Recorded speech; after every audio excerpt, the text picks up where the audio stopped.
അസ്സലാമു അലൈക്കും വറഹ്മത്തുള്ളാഹി വബറകാതുഹു.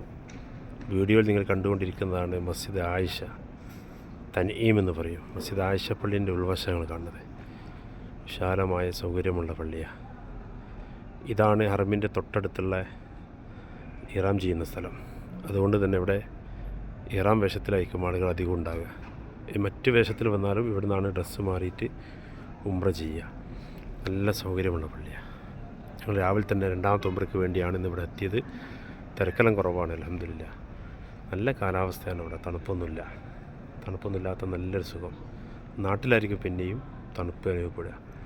നല്ല വിശാലമായ പള്ളിയാണിത്, നല്ല സൗകര്യമുള്ള പള്ളിയാണ്. നമ്മൾ ഹാജിമാരൊക്കെ നിസ്കരിക്കുന്നുണ്ട്, തൊട്ടപ്പുറത്ത് സഹോദരിമാർ നിസ്കരിക്കുന്നുണ്ട്. അൽഹംദുലില്ലാ, രണ്ടാമത്തെ ഉംറയ്ക്ക് വേണ്ടിയാണ് ഞങ്ങളിവിടെ എത്തിയത്. ഇത് ആയിഷ പള്ളിൻ്റെ ഉൾവശമാണ്, നല്ല സൗകര്യമുള്ള പള്ളിയാണ്. ഇവിടെ വെച്ചുകൊണ്ട് ഇഹ്റാമിൻ്റെ രണ്ടരക്കാത്ത് നിസ്കരിച്ച് ലുഹാക്ക് നിസ്കരിച്ച് ഞങ്ങൾ പുറത്ത് വെച്ചുകൊണ്ട് ഇഹ്റാമിൽ പ്രവേശിക്കും.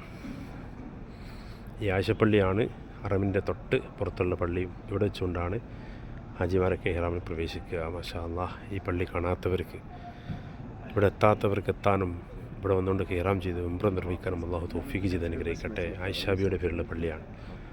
ഈ പള്ളിയുടെ തൊട്ടപ്പുറത്ത് വെച്ചുകൊണ്ടാണ് മഹാനായ ഹുബൈബ് റളിയല്ലാഹു അൻഹുവിനെ ശത്രുക്കൾ തൂക്കുമരത്തിലേറ്റി വധിക്കപ്പെട്ടതും ഇതിൻ്റെ തൊട്ടപ്പുറത്ത് മലഞ്ചെരുവിലാണ്.